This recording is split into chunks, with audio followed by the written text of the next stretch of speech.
আমি ওর মৃতদেহটা ঈশ্বরের হাতেই তুলে দিইনি, তাহলে তোর হাতে কেন তুলে দেব? ঠান্ডা গলায় সেই কথাগুলোই বলছিল। মৃতদেহটা অনেক দিন ধরেই মশারির ভেতরে শোয়ানো। পচা গলা মৃতদেহটার মধ্যে পোকা ঘুরে বেড়াচ্ছিল। মালায়ালাম মুভি কি লেভেলের হয় সবাই জানে। এই মুভির টুইস্ট মাথায় খারাপ করে দেবে। শুরুতে মনে হবে কাহিনী একই রকমভাবে চলছে, কোনো একজন মারা গেছে এবং সে তার প্রতিশোধ নিচ্ছে। কিন্তু মুভির মাঝপথে কাহিনী সম্পূর্ণ আলাদা দিকে ঘুরে যায়। এরকম টুইস্ট কোনো কাহিনীতে দেখা যায় না। একটা সেরা south Indian masterpiece movie Dies Irae. কাহিনী শুরু হয়, দেখানো হয় একটা মেয়ের দেহ টেনে তোলা হচ্ছে কুয়ো থেকে। মেয়েটার নাম কনি। কোনো একটা অজানা কারণে আত্মহত্যা করেছে সে। দৃশ্য পাল্টায়, এই ছেলেটাকে দেখানো হয়, নাম রোহন, পেশায় আর্কিটেক্ট। বাবা আমেরিকায় থাকে আর রোহন ইন্ডিয়াতে একাই থাকে। নতুন নতুন মেয়ে নিয়ে ফুর্তি করা তার শখের মধ্যে পড়ে। সেদিন রাতের বেলায় রোহনের বাড়িতে এই সময় রোহনের একটা বন্ধু কনির আত্মহত্যার খবরটা রোহনকে দেয়। রোহন খবরটা শোনার পর থেকে কেমন যেন চিন্তায় পড়ে যায়। পরদিন আর দেরি না করে কনির বাড়িতে পৌঁছে যায় সে। কনির বাড়িতে পৌঁছেই লোকটার সাথে রোহনের দেখা হয়। লোকটার নাম মধুসূদন। কনিদের প্রতিবেশী ছিল সে। রোহন যাকে পারছিল জিজ্ঞেস করছিল, কনি কি আত্মহত্যার আগে কোনো চিঠি লিখে গেছে যে কেন আত্মহত্যা করছে? সবাই বলে না, সে এরকম কিছু লিখে যায়নি। দেখা যায় মধুসূদনের মা অসুস্থ এবং মধুসূদনকে সে বলে, তোর বাবার তন্ত্রমন্ত্রের শক্তি তোর মধ্যেও আছে, আর সেই জন্যই তুই আগে থেকেই টের পেয়েছিলি যে কনির সঙ্গে কি করতে চলেছে। তাহলে তুই কনির পরিবারকে বা কনিকে আগে থেকে এগুলো জানাসনি কেন? তোর উচিত ছিল কনিকে আগে থেকে সাবধান করার। রোহনকে দেখা যায় সেদিন কনির বাড়ির থেকে কনির একটা চুলের ক্লিপ সে নিয়ে এসেছিল। রোহন ভুল করেছিল। রাতের বেলায় সে যখন ঘুমিয়েছিল, ওর বারবার মনে হচ্ছিল কেউ যেন ওর মাথায় হাত বুলিয়ে দিচ্ছিল। চমকে উঠে বসে সে, দেখে বিছানায় কেউ শুয়ে থাকলে যেরকম হয়, বিছানাটা সেরকম হয়েছিল একটা জায়গায়, আর সেই জায়গাটা নড়ছিল। সে ভয় পেয়ে যায়। পরের দিন রাতের বেলাও সেই একই জিনিসই হয় তার সাথে। রোহন সিদ্ধান্ত নেয় এখানে আর এক মুহূর্ত না, আমেরিকায় পালিয়ে যাবে সে। টিকিটও বুক করে। কিন্তু সেদিন যখন রাত হয়, কোনো এক অদৃশ্য প্রেতাত্মা রোহনকে টানতে টানতে এক ঘর থেকে অন্য ঘরে নিয়ে যায়। রোহনের গলা চিপে ধরে। রোহন অসহায়ের মতো মেঝেতে পড়ে ছটফট করছিল এবং দেখা যায় রোহনের হাতের মধ্যে কোনো এক অদৃশ্য শক্তি কামড়ে ধরেছে। প্রায় মেরেই ফেলেছিল সেই অদৃশ্য প্রেতাত্মাটা রোহনকে, কিন্তু কোনো একটা কারণবশত রোহনকে সে প্রাণে মারে না। পরের দিন সকালবেলায় রোহনের চাকর বাকর এসে রোহনকে ওই অবস্থায় উদ্ধার করে। রোহনের হাতে দেখা যায় তীক্ষ্ণ দাঁত দিয়ে কারো কামড়ের চিহ্ন। সে ভয় পেয়ে যায়, তাড়াতাড়ি ছুটে যায় মধুসূদনের কাছে। মধুসূদনকে সে বলে, আমি যা বলতে চাচ্ছি হয়তো আমার কথাগুলো অবিশ্বাস্য মনে হতে পারে, কিন্তু এই মুহূর্তে আপনি আমাকে বাঁচাতে পারেন। আসলে সেদিন আমি আপনাকে সম্পূর্ণ কথা বলিনি। আমি কনিকে আগে থেকেই চিনতাম। 8 মাস আগে আমাদের দেখা হয়েছিল এবং আমাদের মধ্যে সম্পর্ক অনেকটাই ঘনিষ্ঠ হয়। সেটা শারীরিক সম্পর্কে পৌঁছায়। এরপর থেকে কনি আমাকে অনেকটাই ভালোবেসে ফেলে এবং সে বিয়ের জন্য ক্রমাগত আমাকে চাপ দিতে থাকে। আমি কনিকে পাত্তা দেওয়া বন্ধ করে দেই। কনি পাগলের মতো আমাকে প্রচুর মেসেজ করেছিল, কল করেছিল, কিন্তু আমি সেগুলোর কোনো উত্তর দিইনি। হঠাৎ করে একদিন কনি শান্ত হয়ে যায়। কোনো কল নেই, মেসেজ নেই। তারপর শুনলাম ও আত্মহত্যা করেছে। আমি জানি না কী কারণে আত্মহত্যা করেছে, তবে কনির মৃত্যুর পর থেকে প্রতি রাতে কনির প্রেতাত্মা আমাকে শাস্তি দিতে আসে। আপনি সেদিন বলেছিলেন আপনি নাকি আমার বাবাকে চেনেন, সুতরাং এখানে এই পরিস্থিতিতে শুধুমাত্র ভরসাযোগ্য মানুষ আমার কাছে একটাই আছে, সেটা আপনি। আমাকে যেভাবেই হোক বাঁচান। আমি জানি না কিভাবে করবেন, কিন্তু বাঁচান। আমি জানি আমি যদি ইন্ডিয়া ছেড়ে আমেরিকাতেও পালিয়ে যাই, তবু কনির প্রেতাত্মা আমার পিছু ছাড়বে না। মধুসূদন চিন্তায় পড়ে যায়। ঠিক ওই মুহূর্তে ওই ক্যাফের মধ্যে একটা চায়ের কাপ জোরে পড়ে ভেঙে যায়। মধুসূদন পরিষ্কার বুঝতে পারে কোনো একটা পৈশাচিক শক্তি রোহনের আশেপাশে ঘুরে বেড়াচ্ছে। মধুসূদন বলে, যারা অপমৃত্যু মারা যায় তারা 16 দিন পর্যন্ত মুক্তি পায় না। তাদের প্রেতাত্মা তার প্রিয় মানুষদের আশেপাশেই ঘুরতে থাকে। এত তাড়াতাড়ি তো আমার পক্ষে কিছু করা সম্ভব না, আর আমি জানিও না যে আমাকে কি করতে হবে। আমাকে একটু সময় দাও, 16 দিন পর্যন্ত অপেক্ষা করো। 16 দিন পর কনির শ্রাদ্ধ হবে, হয়তো তারপরে তার প্রেতাত্মা তোমাকে ডিস্টার্ব করবে না। আমি দেখছি কি করা যায়। মধুসূদনকে দেখে মনে হচ্ছিল সেও ভয় পেয়ে আছে, হয়তো সে সাহায্য করতে ভয় পাচ্ছে। যাই হোক, রোহন বাড়িতে ফিরে আসে। বাড়িতে ফিরে সে নিজের চুলগুলো ছোট ছোট করে ফেলে, কারণ পুরোনো একটা ভিডিওতে দেখা যায় কনি রোহনের মাথায় হাত বুলিয়ে দিত, এবং রোজ রাতের বেলায় মৃত্যুর পরেও কনি আসে এবং রোহনের মাথার চুলগুলোতে হাত বুলিয়ে দেয় কনির প্রেতাত্মা। রোহন কাজের লোকেদের ডাকে আর বলে, আজ থেকে এই বাড়ির লাইট সবসময় জ্বলতে থাকবে, আর বাড়িতে জানলা দরজার যত পর্দা আছে সব সরিয়ে ফেলো। রোহন নিজের বাড়িতে কনির ভাইকে ডাকে। কনির ভাই কনি মারা যাওয়ার পর থেকে কেমন চুপ হয়ে গেছে, সে নাকি কান্নাকাটিও করেনি এতদিন। কিন্তু রোহনের বাড়িতে এসে হঠাৎ কাঁদতে শুরু করে সে। ঠিক তখন ব্যালকনি থেকে হঠাৎ করে কোনো এক অদৃশ্য শক্তি তাকে টেনে নিচে ফেলে দেয়। পায়ের হাড়গুলো বেরিয়ে আসে, হাসপাতালে ভর্তি করতে হয়। রাত ঘনিয়ে আসে। রোহন বুঝতে পারছিল কিছু একটা তার আশেপাশে ঘটতে চলেছে, কিন্তু সেটা কি? একটা বড় টুইস্ট কাহিনীতে আসে। রোহন দেখে সিঁড়ির ওপরে দাঁড়িয়ে এক পিশাচ, কিন্তু অবাক ব্যাপার, এটা কনির পিশাচ নয়, একটা পুরুষ পিশাচ। কি করে সম্ভব? আত্মহত্যা করলো একটা মেয়ে, আর পিশাচ ঘুরে বেড়াচ্ছে একটা ছেলের। পরদিন মধুসূদন রোহনের বাড়িতে আসে। রোহন তাকে বলে, আমি যা ভেবেছিলাম কিছুই মিলছে না। একটা পুরুষের প্রেতাত্মা আমার থেকে বদলা নিতে চাইছে। প্রেতাত্মাটা কনির নয়। মধুসূদন অবাক হয়ে যায়। মধুসূদন বলে, তোমার কাছে কি কনির কোনো জিনিস আছে? সে বলে, হ্যাঁ, আমি একটা চুলের ক্লিপ নিয়ে এসেছিলাম। মধুসূদন বলে, ওই ক্লিপটাতে কিছু তো আছে। কোনো মানুষ যদি মনে কোনো অপূর্ণ ইচ্ছে বা মনে কোনো আক্রোশ নিয়ে মরে যায়, তাহলে তার জিনিসপত্রগুলোর সঙ্গে তার প্রেতাত্মা জুড়ে থাকে। কিন্তু তুমি তো বলছো তুমি যাকে দেখেছো সেটা কনির আত্মা নয়, তাহলে হতে পারে কনির ফেলে রাখা জিনিসগুলোতে অন্য কারোর অধিকার আছে, আর সে নিজের অধিকার বুঝে নিতে এসেছে। কনির সাথে অন্য কোনো ছেলের সম্পর্ক ছিল কিনা সেটা জানার জন্য দুজনে খোঁজ শুরু করে। রোহন আর মধুসূদন একসঙ্গে কনির বাড়িতে যায়। রোহন লাল ক্লিপটা যেখান থেকে নিয়েছিল আবার সেখানেই রেখে দেয়। মধু ঘরের চারপাশে খুঁজে দেখে বলে, কনির ঘুঙরুও এখানে নেই। এবং রোহন প্রতিদিন রাতের বেলায় যে অশরীরী তাণ্ডব বাড়িতে অনুভব করে, সে প্রতিদিন কোনো ঘুঙরুর আওয়াজ শুনতে পায়। রোহনের মাথায় ঘুরে যায়। প্রথমত একটা পুরুষ প্রেতাত্মা কোনো একটা জিনিসের বদলা নিতে চাইছে তার কাছ থেকে, এবং সে তার পায়ে কনির ঘুঙরুটা পড়েছে। এই প্রেতাত্মার সঙ্গে কনির প্রেতাত্মার কি সম্পর্ক? রোহন আর মধু কনির বাড়ির পাশে তাদের কাজের লোক নাম এলসাম্মা তার বাড়িতে যায়। এলসাম্মা ছেলের নাম মানু, যে এখন সৌদি আরবে কাজ করে। মধুসূদন এলসাম্মাকে কনির ব্যাপারে জিজ্ঞেস করেও তেমন কিছু জানতে পারে না। মধু বাড়িতে ফিরে আসে এমন সময় হঠাৎই ঝড় উঠতে শুরু করে। মধু নিজের বারান্দার এক কোণা থেকে অনুভব করে কেউ যেন তারই দিকে চেয়ে আছে। রাতের বেলা সে যখন একা খেতে বসে, আবারও অনুভব করে ঘরের মধ্যে কেউ ঘুঙরু পরে চলাফেরা করছে। হঠাৎ করেই ঘরের দরজাটা নিজেই খুলে যায়। মধুর সামনে থাকা চেয়ারটা নিজেই সরে আসতে থাকে।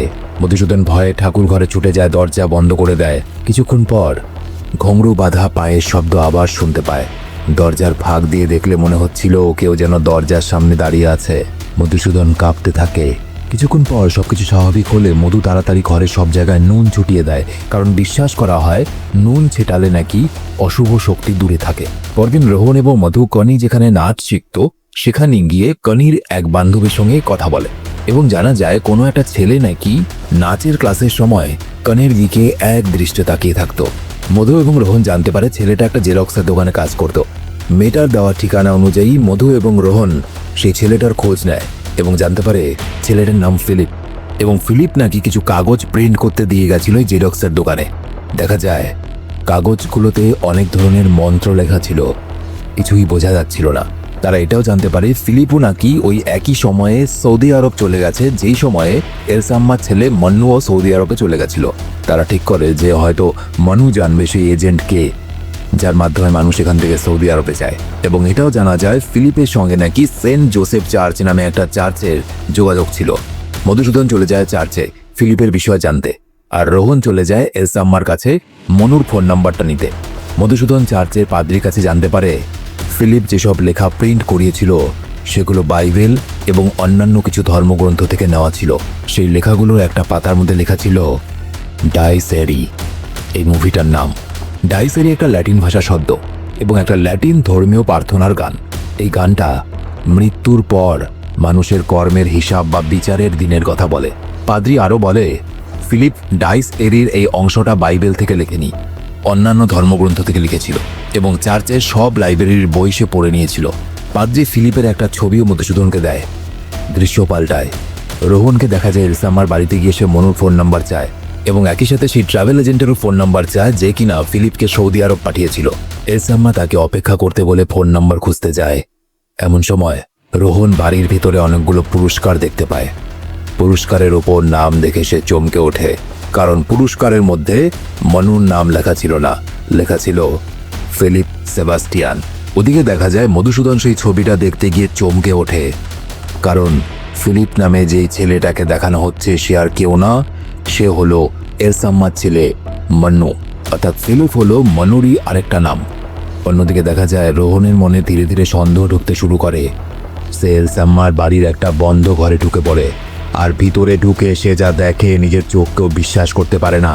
বিছানায় একটা অতি পুরনো মৃতদেহ রাখা আছে, যেটা পুরোপুরি কঙ্কাল হয়ে গেছে। মৃতদেহটার গায়ের ওপরে পিঁপড়ে ধরে গেছে, মশারির জাল দিয়ে ঘেরা এবং দেওয়ালের মধ্যে প্রচুর কাগজপত্র দিয়ে আটকানো। মৃতদেহটা ফিলিপ অর্থাৎ মনুর। মনু অনেকদিন আগেই মারা গেছে এবং অবাক ব্যাপার, সেই কঙ্কালের গায়ের চাদর সরিয়ে দেখা যায় তার পায়ে কনির ঘুঙরু পরানো আছে। মাথা ঘুরে যায় রোহনের। এলসাম্মা এসে তার মাথার মধ্যে একটা লোহার রড দিয়ে আঘাত করে এবং রোহন অজ্ঞান হয়ে যায়। মধুসূদন সত্যিটা জানার পর বারবার রোহনকে ফোন করতে থাকে, কিন্তু রোহন তো তখন অজ্ঞান অবস্থায় পড়ে আছে। এলসাম্মা ওখানে বসে কেমন একটা সুরে মনু সম্পর্কে বলতে শুরু করে নিজে নিজে একা একাই। সে বলে, আমার মনুর আরেক নাম ছিল ফিলিপ, এটা চার্চ থেকে পাওয়া। মনুর ক্যান্সার ছিল, সে জানতো সে একদিন মারা যাবে, তাই কখনো কনিকে সে ভালোবাসার কথা বলতে পারেনি। কনিকে সে ভালোবাসত খুব, শুধু জানালার ওই ফাঁক দিয়ে কনির দিকে তাকিয়ে থাকতো। ধীরে ধীরে মনু অসুস্থ হয়ে যায়।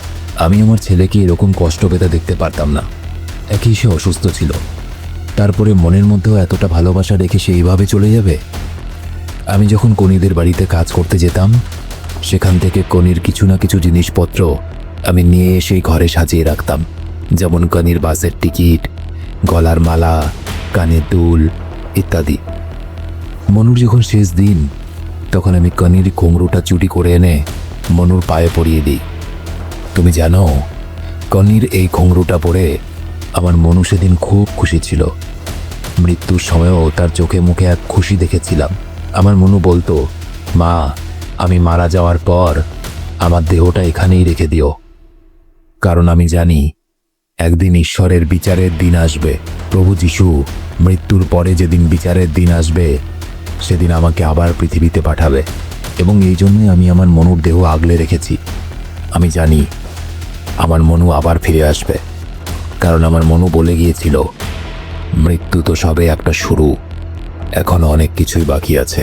এলসাম্মারি কথা থেকে বোঝা যায় মনুর প্রেতাত্মা মুক্তি পায়নি, এবং এই জন্য রোহন যখন কনির ক্লিপটা নিয়ে গেছিল, সেই প্রেতাত্মা রোহনকেই আক্রমণ করতে শুরু করে, কারণ মনুর প্রেতাত্মা মনে করে কনির গায়ের প্রতিটা জিনিস তার অধিকার আছে, শুধু অন্য কারো নয়। এলসাম্মা রোহনের দিকে তাকিয়ে কেমন একটা পিশাচের মতো ঠান্ডা গলায় বলে, আমি আমার নিজের ছেলের মৃতদেহ যখন ঈশ্বরকেই দেইনি, তখন তোকে কেন দেব? মধুসূদন তাড়াতাড়ি করে কনির বাড়িতে পৌঁছে যায় এবং দেখে এলসাম্মার বাড়ির ওখানে এলসাম্মা পাশের জঙ্গলটাতে গর্ত করছে। হয়তো রোহনকে মেরে ফেলে সেই মাটিতে পোতার জন্যই মাটি খুঁড়ছিল। মধুসূদন ঘরে ঢোকে এবং রোহনকে ওই অবস্থা দেখতে পায়। এরপর মধুসূদন মনুর পা থেকে ঘুঙরু খুলে ফেলার চেষ্টা করে, কারণ এই ঘুঙরুর কারণেই মনুর আত্মা এখনো শান্তি পায়নি, কিন্তু ঘুঙরুটা কিছুতেই খুলছে না। রোহন রান্নাঘরে চাকু খুঁজতে যায়, ঠিক তখন ঘরের আলো বন্ধ হয়ে যায় এবং মনুর ঘরের দরজাটাও নিজে নিজে বন্ধ হয়ে যায়। মধুসূদনকে ঘরের মধ্যে বন্দি করে ফেলে মনুর প্রেতাত্মা, এবং সাথে সাথে সেই ঘরটা থেকে মনুর ভয়ঙ্কর আওয়াজ এবং ঘুঙরু পরে নাচার শব্দ শোনা যায়। ওদিকে এলসাম্মা টের পেয়ে যায় কিছু একটা হতে চলেছে। সে তাড়াতাড়ি ঘরে আসে এবং রোহনের ওপরে হামলা করে দেয়।